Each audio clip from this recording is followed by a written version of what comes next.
pouvoir travailler avec eux et créer beaucoup plus. Merci beaucoup, Président. Je pense que comme nous l'avons annoncé tout à l'heure, on va donner la parole à un internaute, Saliou. Bu Saliou paré rek ñu daal di dem ci diaspora bi comme ça ñu épuiser 3 à 4 questions yi ñu déssé. Saliou, vous avez la parole. Asalaamaaleykum président ñu ngi ziar di la jox sa wàccu weeru koor ba ziar ñaari question yi bu nga xam ne dañ ko bëggoon centré ci débat bi mooy état bi président dafa toogoon hôtel Méridien mu ne parti état la ñu wax tey ndax Pastef mu ngi sentir boppam influence Pastef ci dans la conduite des affaires de l'état et les orientations stratégiques du gouvernement bi nga xam ne dañ ko war a doxal loolu Pastef président dafa mos a toog mu ne dafa war a nekk au cœur de l'état maanaam mooy état parti beneen laaj bi mooy taxawaay bi nga xam ne moom la premier ministre bi am ci gouvernement bi en tant que président Pastef loolu dafa war a nekk dans la continuité ak yan facteur la am ak influence ci primature bi nga xam ne dañ ko war a nekk dans la continuité comme mu leer nañu suñ président parti il va rester toujours à la tête de ce gouvernement jërëjëf. jërëjëf Saliou ci laaj bi daanaka ñaari laaj yi mun nañ ko tënk mu doon benn parce que c'est deux questions qui sont liées Pastef mooy parti bi nga xam ne moom moo conquérir le pouvoir donte ba mu koy conquérir dissoudre nañ ko te loolu di wone rek doole ak capacité parti boobu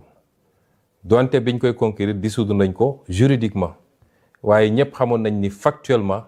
il y a pas un parti plus existant et plus vivant que Pastef kon Pastef moo conquérir le pouvoir bi ànd ceeg ay alliés waaye boo doon jël nu mu tudd 100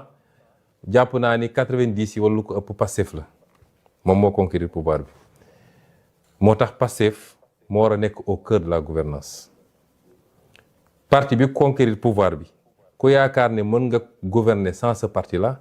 da ngay wax lu la neex mais mënul ne te malheureusement am na ñoo xam ne loolu la ñuy dox loolu la ñu essayé gëmloo ay nit ne leen on peut faire sans Pastef. Pastef est au cœur de la gouvernance par ñii nga xam ne moo ŋànk nguur gi parce que ki jiite réew mi di président Diomaye ba léegi dafa revendiquer ni Pastef la bokk loolu la revendiquer kii premier ministre moo jiite Pastef li ëpp ci ministre yi Pastef la ñu bokk député ya la ci ëpp Pastef la ñu plus de 80% de l'Assemblée Pastef lañu kon loolu kan moo xalaat ni mën nañu gouverner réew mi sans Pastef mu des nag lan mooy impact Pastef ci gouvernance bi man de tant que je serai premier ministre la gouvernance va refléter le combat de Pastef xeex bu mu jar nañ ko xeex ci biir la gouvernance va refléter lépp loo xam ne jàpp naa ni lii bokkul ak di taxaw ñuy xeex dinaa ne déet ba tëdd ci suuf te su ma ko mënee bloqué ko su ma ko mënee delloo ko tant que je serai premier ministre moo tax ma ne ñaari dafa lënkaloo lan mooy avenir u Ousmane Sonko dans le gouvernement man je vous ai toujours dit que je ne me focalise pas sur un poste particulier am na ñoo xam ne tey su bëggoon jot li ñuy dox mooy nu ñuy fexee ba Ousmane Sonko bañ a nekkati premier ministre parce que fileeg maa ngi fi la ñu bëgg mu yomb ci ñoom ay lobby la ay ba ci suñu biir ma wax leen ko am na ñoo xam ne tey seen pexe su ba ngoor mu doon jot mooy dañuy dem sax di déyaate di wax lu ne waaye nañu fexe moom comme affaire am dafa métti mbir mi dafa dëgër et cetera dafa mel ni moom mooy président balaa may dee ñu ne premier ministre super fort man je suis pas un premier ministre super fort man maay le premier ministre bi gën a néew pouvoir dem leen ngeen jël le décret de répartition des services bu Abdallah Boun Dionne ak ñi ko jiitu ci premier ministre ba bi ñuy tas primature parce que bi ñu dellu see primature jotuñoo def yooyu donc sooy jël baromètre da nga koy jël foofu di ngeen gis ni maa gën a néew ay pouvoir ci premier ministre yi fi jaar bëri na ay services yoo xam ne mi nga woon primature tey ma nga présidence de la République réclamé wu ma ko parce que man xëccoo ma pouvoir la primature n'est pas forte parce que dañ maa jox ay super pouvoir la primature est forte parce que man maa fa nekk dafa am loo xam ne je le dis avec toute l'humilité nit ki ni ngay solee yére bi ñu la ñawal mooy jox valeur yére boobu man awma plus de pouvoir que premier ministre fi jaaroon ñoom ñoo ma ëppoon pouvoir dans les textes waaye man lu may def dama koy mat ba mu mat sëkk man duma koo xam ne dañ lay jox nga nekk fii di dammayloo sax oui monsieur nangam déedéet damay def li ma war a def président jox naa ko cër ba mu mat sëkk moom mooy président de la république lu mu wax ma ne ko son excellence monsieur le président de la république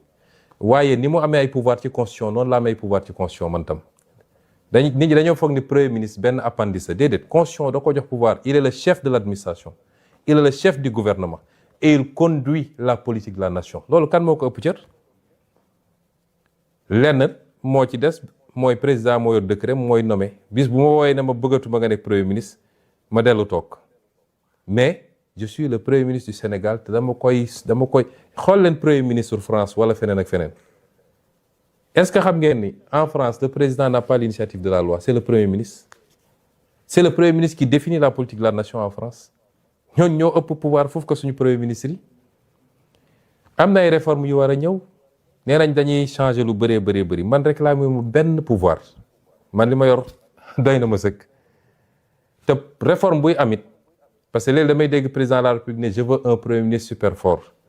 réforme du président de la république moom moo naan je veux un premier ministre bu mel nii wala ne réforme yi c'est pas pour le président c'est pour le Sénégal réforme yi suñ koy def duñ ko def parce que le président lii la bëgg ou le premier ministre lii la bëgg ou diw et aucun d'entre nous n'a le pouvoir seul de déclencher des réformes parce que sooy def réforme par exemple réforme constitutionnelle su dee da ngay jaar par la voie parlementaire assemblée nationale lay dem kan moo yor majorité assemblée nationale c'est Pastef président mënul def réforme sans Pastef bu dee da nga dem référendum kan moo yor référendum c'est le peuple qui va voter kon réforme yi du man maa koy bëgg mu nekk du président moo koy bëgg président day proposer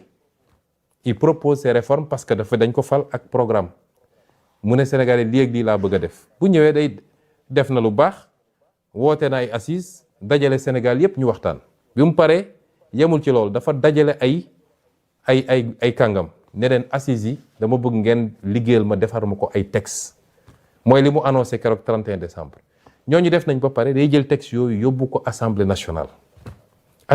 nag am sañ-sañu càmbar textes yi virgule par virgule c'est pas parce que président moo ko andi rek dañuy voter les yeux fermés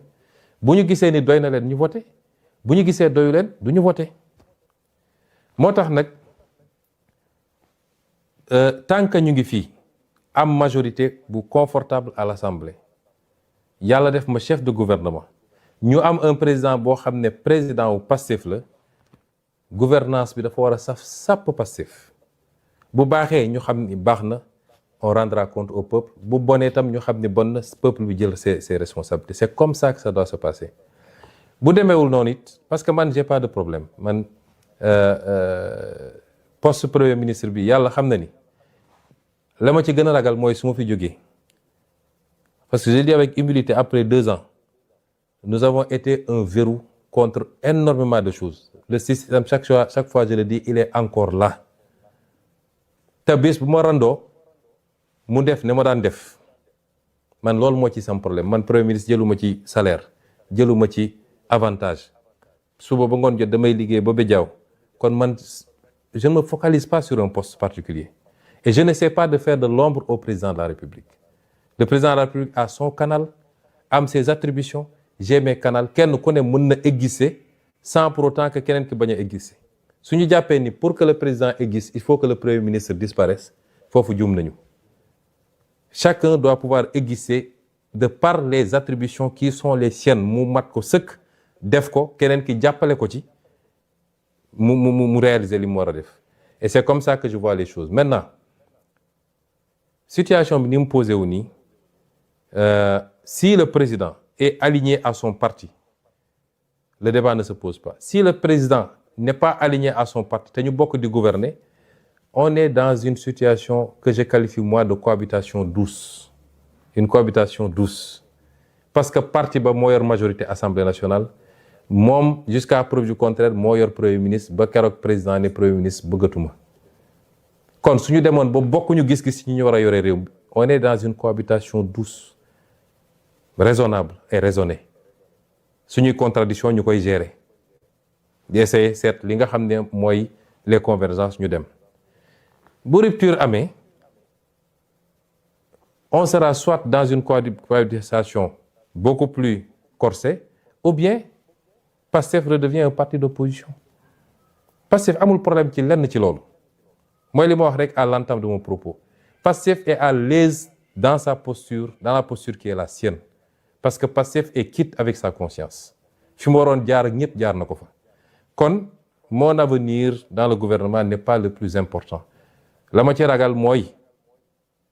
conséquences dommageables yenn situation yi mën a am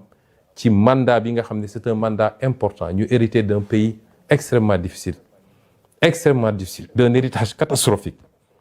ñu waroon takk suñu ndigg ñun ñëpp war a bañ a wone benn signe de dissension entre nous te population yi xaaruñu loolu ci ñun mais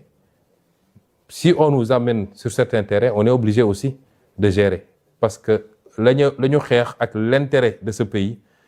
moo mag foofu suñu jëmm kenn ku nekk ci ñun moo xam président nga tudd lañ la woowee moo xam premier ministre lañ la woowee moo xam honorable député moo xam monsieur le maire la nga xam ne moo taxaw ñu xeex ba ay bakkan rot ci moo ëpp jëmm yooyu foofu moo ëpp sax république bi parce que république dafa war a nekk au service de cette vision et de cette cause pour qu'on réalise ce qu'on doit réaliser pour le peuple sénégalais ma jël question bi ci tegu.